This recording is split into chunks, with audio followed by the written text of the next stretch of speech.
Hi there, it's Kevin with RogueDeckBuilder.com here with another rant video, this time going over the more recent products that Wizards has thrown out on the product line.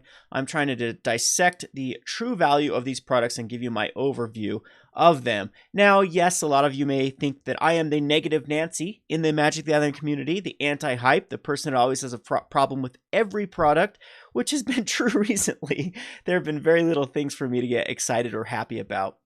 I just wanted to start off by saying I told you so with Masters 25, as now the EV, the pack EV of Masters 25 is near on par with Iconic Masters. I actually think that Iconic Masters is an overall better set than Masters 25, as it has more cards that have the potential for long-term stability or long-term popularity. What I think that the Masters 25 had going for it is the uncommons and common slot is superior, as well as the mythic slot is superior than the Iconic Masters. However, the rare slot is by far more iconic and more has a long-term stability with cards like Cryptic Command in it and Aether Vial in it than we compare with the rares that we get out of Masters 25. I'll do an entire breakdown for another video, probably a market money video in the future. However, today, as the title says, is it worth it to buy dual decks Elves versus Inventors? Now I'm going to try to break it down from a financial standpoint, a player standpoint, all of just the different metrics that you would use to decide if the product is worth it or not to purchase. Nevertheless, I do not like this product. I'm going to spoil that early, because even if there's value in this, even if there's some sort of play ability in this, the choices for this set just make me facepalm like no other. This, to me, is a fail of a product, even though it does have value. And it's just because of the choices they decided to actually run in this particular product. So Elves is the one that I'm more upset about, and Inventors I'm okay with to a point, but we'll get into that here in a second. So let's just look at the rare slots for Elves versus Inventors. And then I'm going to talk about some of the mechanics here and why this is just such a ridiculous deck with very little synergies. It just seems all over the place. Cards that just do not fit. It seems like they try to go wide, go big, go counters, ugh, man, ugh. It's the best way to talk about this particular card.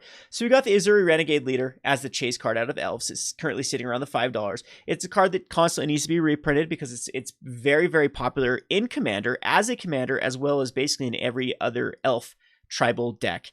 And I've made a couple Elf deck tribals before.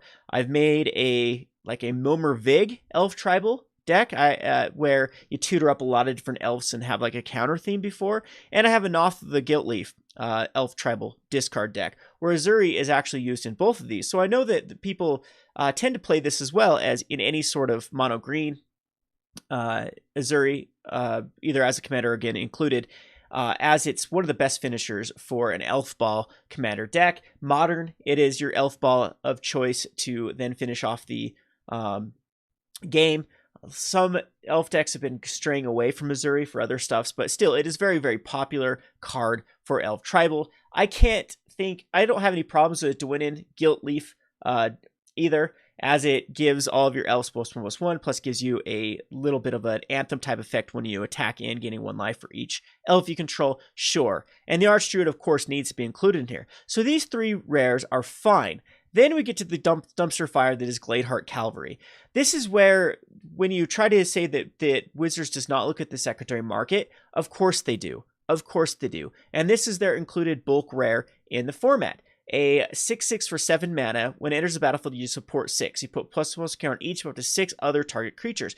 In an Elf Ball, it sort of does work. And then when a creature with a +1 counter on it dies, you gain 2 life. This is where they tried to get some sort of juice out of the sub +1/+1 counter theme. But I think that's pathetic at best, as a Gladehart Calvary is the payoff. There's a lot better +1/+1 counter payoffs they could have done here. Thinking over in a lot of the Return to Ravnica, Simic things had +1/+1 type cards, and I don't think they even had the mana producer that taps for mana equal to the number of +1/+1 counters or the power of the card. What is the one out of either the evolve one, or there just strictly is one that gets that adds mana for how many +1/+1 encounters or the power of the card. I can't remember the cards specifically. Feel free to throw them in the comment section below. Those are not included in the deck. Then we have the Regal Force, which is a legacy staple for Elf Ball, which is fine to throw in here. It probably does eventually need reprints, and so it's a good choice to throw it in a deck like this. I don't care. This is fine.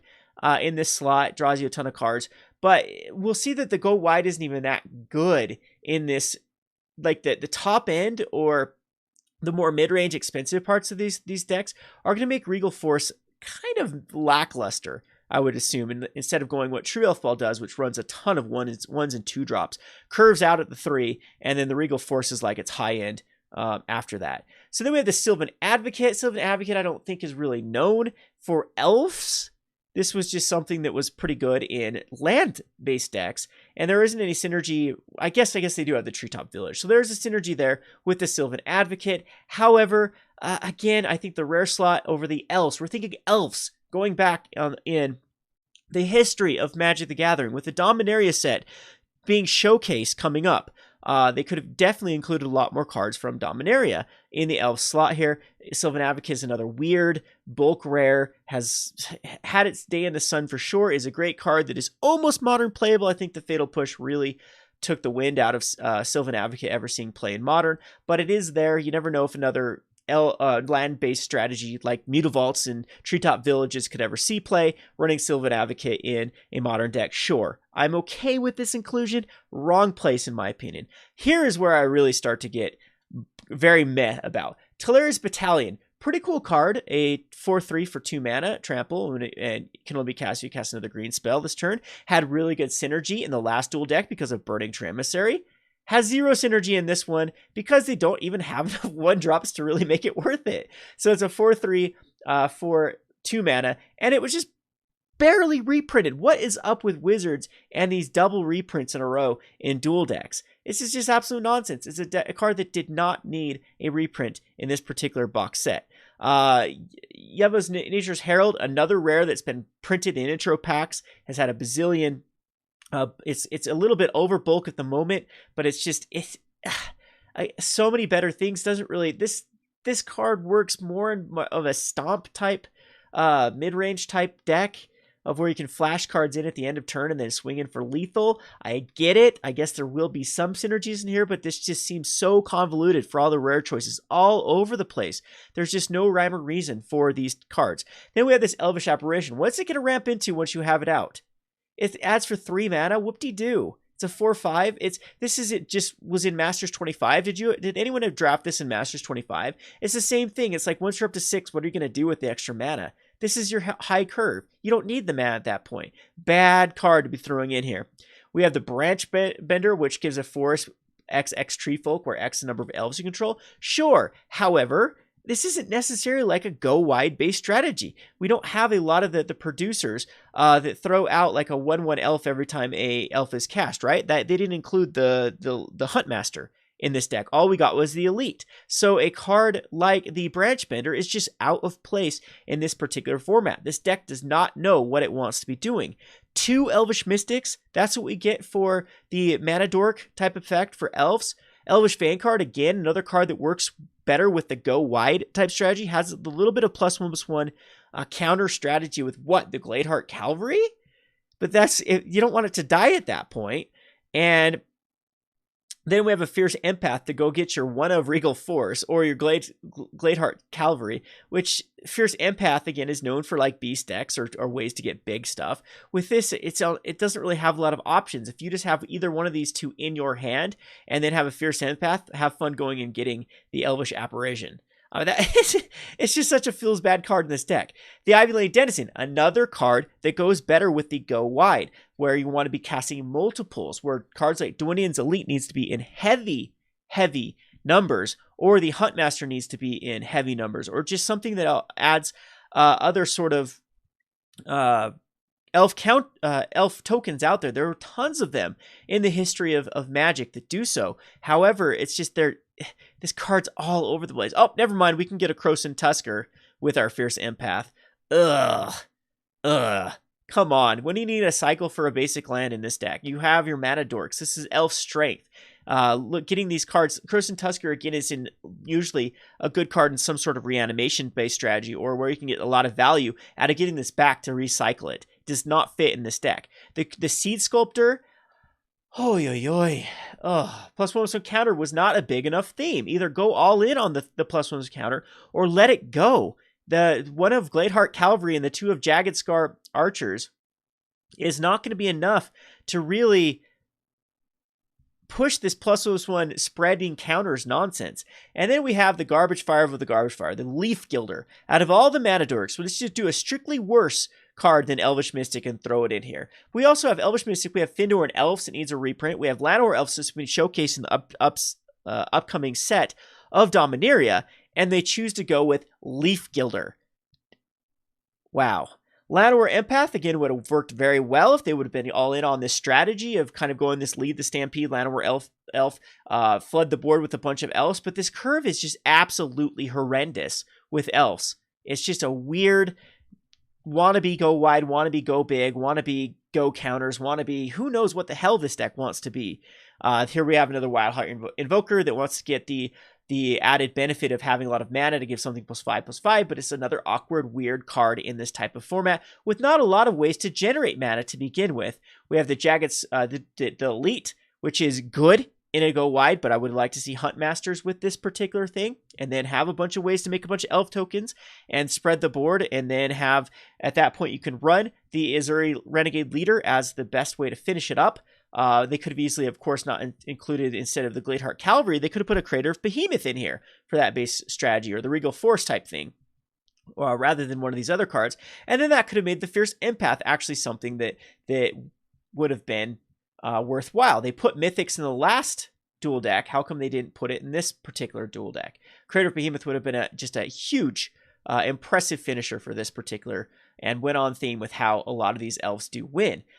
All right, so then we have Nature's Way. Yep, we need ways to give creatures the removal in this particular package, but it's also very weird, as this deck, again, doesn't know what it wants to be, with early weak creatures and late big creatures, which makes this Nature's Way kind of awkward, where I'm assuming a lot of these Inventors you're going to want to kill early. And the one of Lead the Stampede, again, trying to be go wide versus go stomp. And Nissa's Judgment, which choose up to one target creature an opponent controls. Each creature with +1 counter on it deals damage equal to its power to that creature. So this is where it's also trying to get the theme of the +1/+1 counter, but in my opinion, just fails miserably on doing so. This a lot of times is going to have to be cast after you already have something like a Calvary or a few of the Denizens actually established. And then it's going to be kind of a weak, awkward sorcery speed fight type card. Doesn't get any upside of a lot of times when creatures deal damage, they do something, and so this is where Nissa's Judgment gets some sort of synergy with. However, in this type of deck, it doesn't really there isn't really any cards that care too much.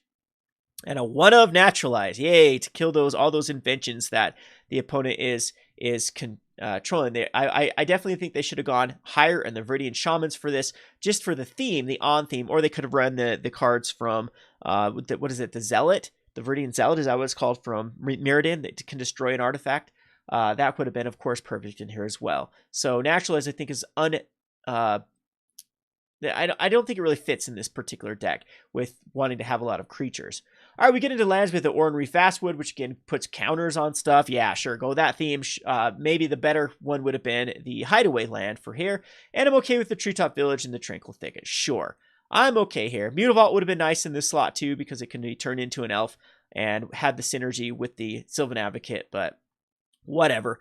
I'm not going to get too picky here with the land slot. So now we go over to the Inventors. We have the Goblin Welder, sure, good little card. We have Pian Carondelar as a 2-of, sure, adds a bunch of Thopter tokens, has ability to sacrifice artifacts. Starting to see a lot more play in Modern, starting to trend up in the price. Has already been included, though, in an intro deck, so I don't like these reprints that have already been in supplemental products more than once. This is a card slot that I'd like to be reserved for something else that needs a reprint. Mirror Battlesphere, it's been included in a ton of Commander decks. This one's I'm okay with, but is this really like an Inventor types thing? Isn't Mirror Battlesphere just, I guess you could call mirrors like Inventor type stuff, sure. The Scuddling Doom Engine, I guess it kind of works in the elves. If there wasn't this like sub theme of big elves that could actually block this thing, this would have been a knock in the park if the elves would have had just a bunch of go wide strategies where the Doom Engine could get in there for a couple bits of damage, especially if there's a way to give it haste. I don't know if there was in this particular deck. We'll go down it, and then of course then sacrificing it to get that 6 damage and then recurring it. That'd be a cool inclusion if, again, paired up with what else was trying to do. Solemn Simulacrum gets a reprint here. That's pretty good. The robot, the sad robot, gets a nice little reprint, much needed reprint. This was trending up. This is a card they have to reprint like crazy, or otherwise the price gets out of control. However, we'll probably see another reprint in Commander coming forward. Thopter Assembly, another bulk rare that's going on this sub Thopter theme. Sure, I'm okay with it. Kind of bulky, kind of awkward. Yeah, whatever. Therium Sculptor, this one's good though to reduce the cost of the artifacts, and the Mechanist is the kind of the lead the stampede type card as well. The Trinket Mage can go get a Darksteel Plate. We'll look at what Trinket Mage can actually get in a second here. Riddlesmith, sure, as a one of, and then we have Treasure and Trophy Mage, so you can get your 6 drops, your 3 drops, and your 1 drops with the mages, so one of each of them. I'm pretty okay with that. The Whirler Rogue adds some more Thopters into the mix, and the Gearcrafter as well adds some Thopters in the mix. So at least this deck knows what it wants to be, rather than else. The Barrage Ogre is another sacrifice to ping off particular problematic creatures. Could they have gone with a better card here? Possibly, but I'm not. I'm okay with the Barrage Ogre as well. But this is kind of anticlimactic for Inventors. Isn't there an Inventor card, an Artificer, that does a very similar ability? And they could have gone all into this Artificer type tribe. We have the Maverick Thopterist that works here, adding some more Thopters into the mix. And a Reclusive Artificer, which then can deal damage equal to the number of artifacts control to a creature. So it's another good removal. So I actually prefer this over something like the Barrage Ogre. I think they could have used a better sacrifice type card here. Of course, the Mere Sire is another card that wants to die and then leave back a token. And the Replica, this is also a pretty good card to then bounce back a particular problematic card from your opponents. And I don't know if I'd rather would have had the Wizard Replica here, though, or not. Filgary Familiar, sure, this is a nice little invention that wants to die and gives you some value. So on to the instances. We get Galvanic Blast. Hey, woo, Pauper at least gets a reprint for this card. This card was starting to go crazy in its price. This is the card that I thought was going to be the next one to pop to a $2 card. This should give some nice little added padding to the price of that. Artificer's Epiphany, this one's pretty decent too to draw cards.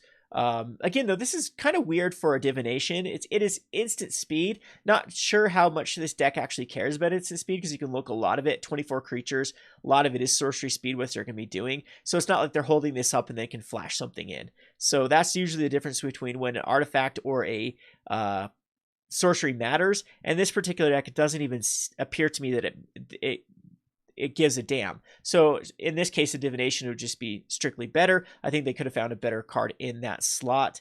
I don't know if they want to use any named. I mean, it's got Artificer in it though, so I guess just for the on theme. Welding Sparks, sure, this is a pretty decent one. That can take care of problematic artifacts, and a Shrapnel Blast. Very, very good card to include in this particular list. So, okay with the instances here. Darksteel Plate. Here is the chase card of the entire set. We'll look at it here in a second. Equip creature indestructible.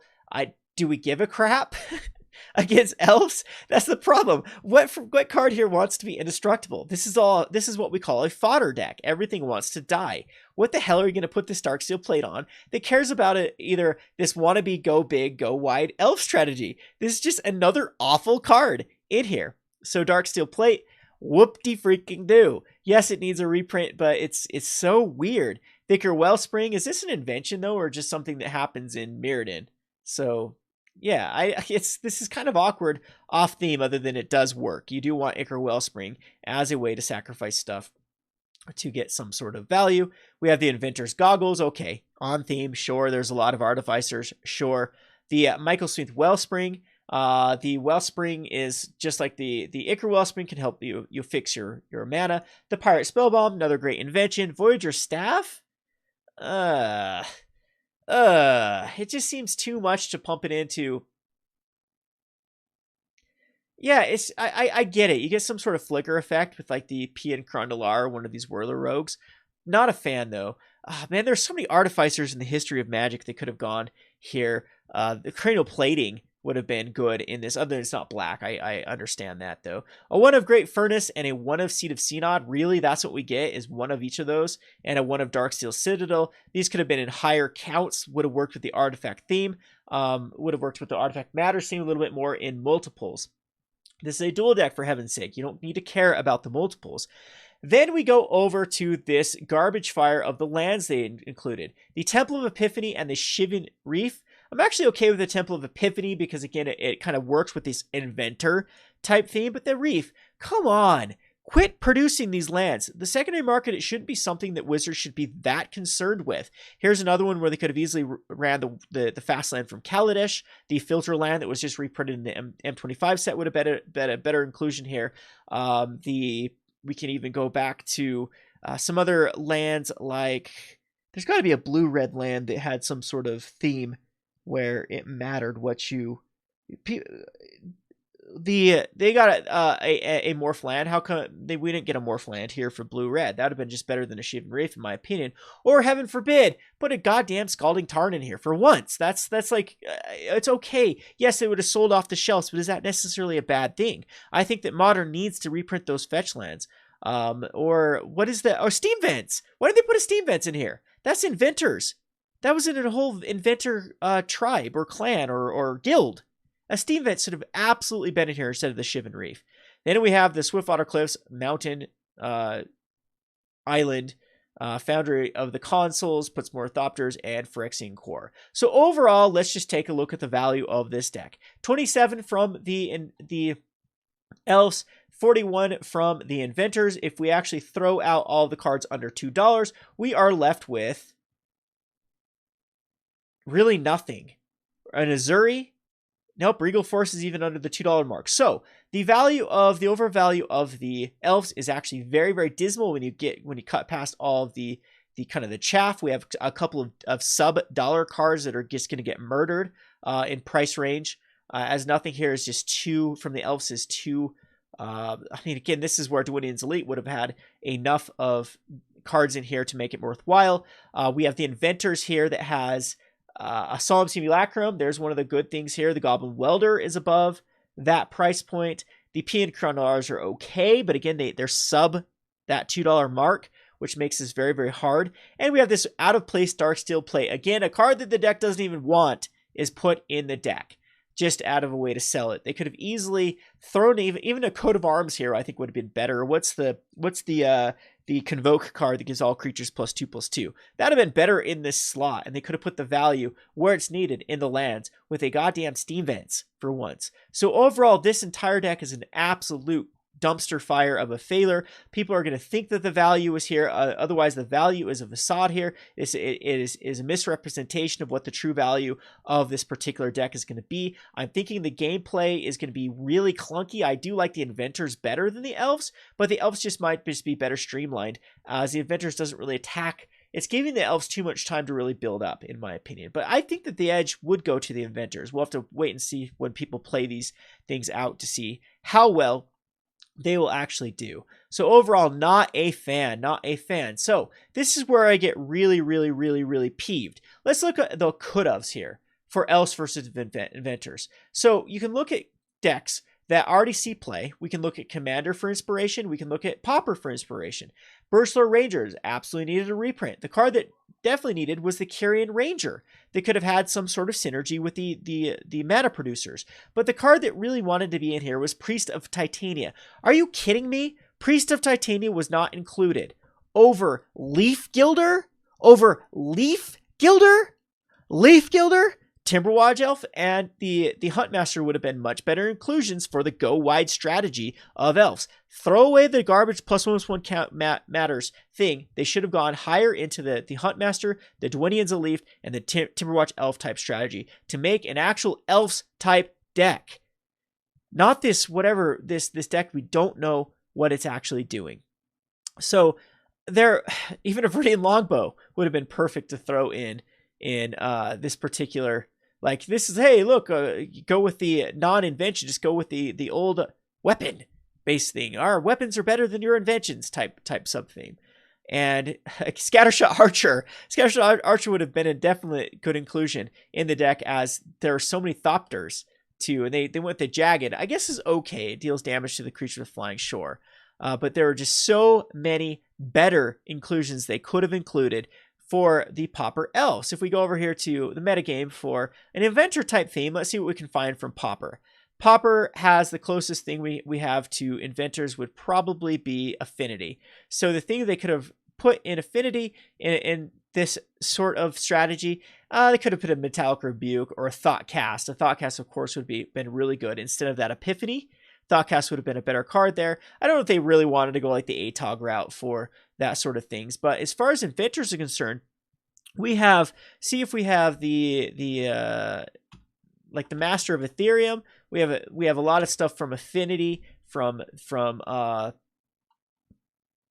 Modern that definitely could have seen play here. I'm not sure a Steel Overseer wants to be in here, but of course that could have been a great inclusion. Something like Etch Champion 2. Yeah, here I don't know if Welding Jar would have been wanted to be in here. They couldn't do the cranial plating just because of the Color Matters themes. Could have actually added a Spire of Industry here, or a Glimmer Void or something for the land based card. Gipper Aethergrid would have been pretty cool as an addition for the card for sure. What's the card out of Scars of Mirrodin? What's the Artificer? Let's just look at a Scars card. I'm trying to think of the card that gives all artifacts. The inventor of all inventor. The Grand Architect. Grand Architect would have been a better theme, in my opinion, to try to go with the Artificer based theme. To then pump out like a Wurmcoil Engine. This would have been, instead of maybe a Scuddling and Doom engine, throw a Wurmcoil Engine in here for the value. You have a card that desperately needs reprinted. This little Grand Architect had already been, trending up. And it probably does need a reprint before it actually... Look at Brea. Look at like cards from the Brea Commander deck as inspirations of cards that need to be reprinted. But what I would have liked to see more is this... increasing the power level of these dual decks, throwing in a Grand Architect, throwing in a Wurmcoil Engine, throwing in the...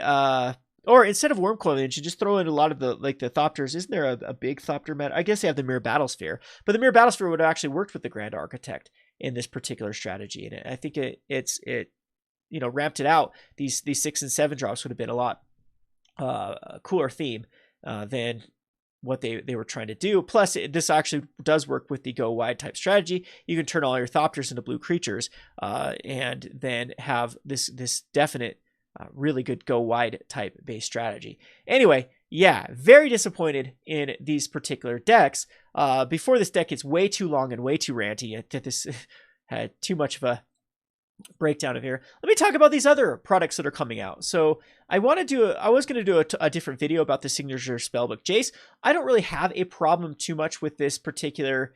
There is probably a good $40 worth of cards in here. It's a $20 product. So overall, I think the Spellbook Jace is better of a product than the Elves for Inventors. The biggest problem I have with this particular deck, though, is you can see what is the most expensive cost of this product for Wizards. It is the packaging.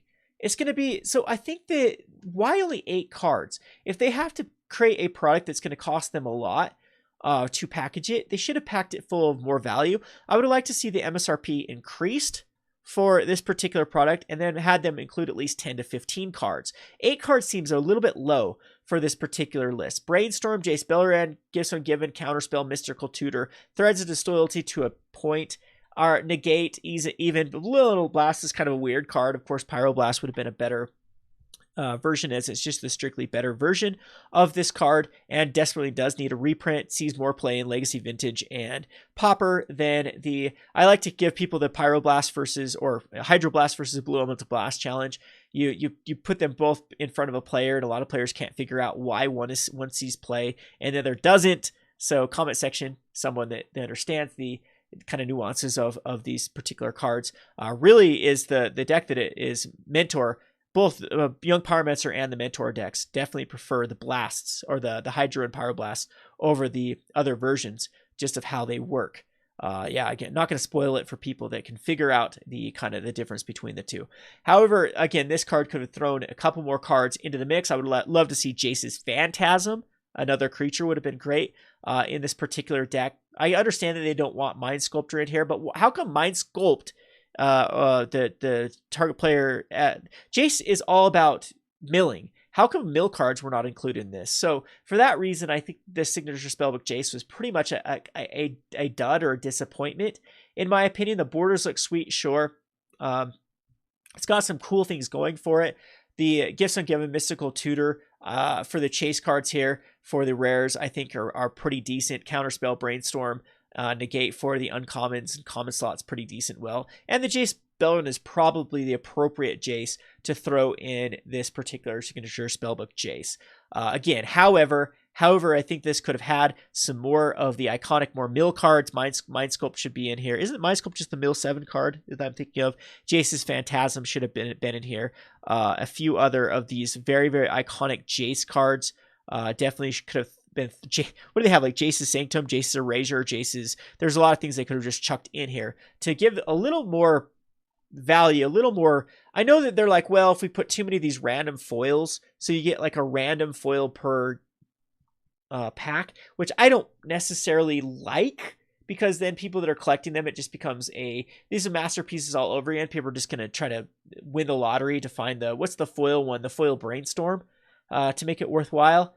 And is there a way you can open them first? Are they sealed? No, I guess they're sealed and come like this to begin with. So I like the idea of this product, but the execution is pretty bad. And the amount of cards is very, very, yeah, it's just, you get less cards in this than a booster pack. Just keep that in mind. And again, when they're going to go through the trouble of making this like entire print run, the most of the cost is probably just going to be the box and whatever the contents, maybe they'll have some sort of, I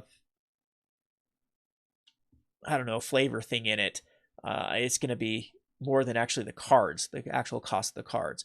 All right, so then there's that. And then we also have this Dominaria Buy a Box pre-order. Last but not least, this whole thing, which is good for the local game stores finally. But what I'm seeing is this. So basically, if you can pre-order if you're going to be attending the pre-release, I guess, you can pre-order a booster box that you can then take home after the pre-release. So the whole thing I don't like about this is just the corruption that can take place. And maybe this is Wizards' way of tracking those early boxes to see what stores are actually like selling these online. And then, then they can actually start the beat down on these, the hammer on these stores, these what I call fake stores that try to operate as a local game store, try to say they run pre-releases, try to say they actually run all this nonsense, but they don't. They just, they throw it all on eBay. According to some of my sources, Mass Drop is just a conglomerate of stores that sell their supply to Mass Drop. So what they do is it's a bunch of local game stores that say, hey, I want my allotment of this. But then they have their distributors ship it to Mass Drop instead. And then that's how Mass Drop gets the cheap prices out there. And Sports and More may or may not have this particular setup as well. There is also a conglomerate of stores in the Walnut, California area, which I believe is that San Diego area, or San Dimas, I believe, somewhere in that area. There's a conglomerations of stores that do the exact same thing. They all buy their entire allotment, or they kind of give it off to a mass eBay seller to buy their entire allotment that they're not going to be using, and then they get like $1 or $2 a box. And then that's the fake store ships all the product off to all the eBay sales. And so maybe this will be a good way to crack down on that. That's the one thing that I could see going for this. And it does scratches the local game stores back by saying, hey, you're going to get the booster boxes faster than Walmart is as well, or the packs and stuff like that. So yeah, cool little promo here, the Firesong and Sunspeaker. It's actually my favorite card so far out of Dominaria. So it actually looks like a pretty sweet commander to build around and could be playable in the right shell for sure. It does have a lot of payoff with in the right shell with kind of a Spells Matter type set in in standard. Right now, standard is just value. Value needs to, that's why Scarab God is so good, is it gets, once it hits the board, it starts to get to value, and Firesong and Sunspeaker might actually hit this mark with it, but we'll do a breakdown of that in the future. So anyway, you can read up all of these. I'll have the links in the description below. So far it's not looking good for the decisions. Come on, Wizards! You need to hire some people that understand the secondary market, that understand just the market in general and what people actually want for these dual decks. These have been dismal. The ideas of dual decks have not been bad. It's the execution. And this particular dual deck is just a dumpster fire. I don't care if there's $60 worth of value in here and it meets that 1/3 rule of you want all of your supplemental products to at least have 3 times the secondary market value. Otherwise, they're going to get crushed because that's how much they're probably going to lose in value once it. So to actually have them worthwhile to actually buy the cards rather than, piece them out separately, they need to have 3 times the value. I think 4 to 5 times is actually the more correct number. But I mean, this is competing with the Jace versus Spellbook, the Challenger decks. A lot of other supplemental products are coming out at the exact same time, and it just doesn't have a lot of value, in my opinion, to actually make this worthwhile. That's my overview of the dual decks versus Elves versus Inventors. Is it worth it to buy? Absolutely not. Stay away from this product. I don't even think it's gonna be that fun to play. It's just a huge miss of what could have been. The theme was pretty cool with Elves and Inventors. The execution and the card choices was absolutely terrible. This has been Kevin with RogueDeckbuilder.com. Thanks for watching.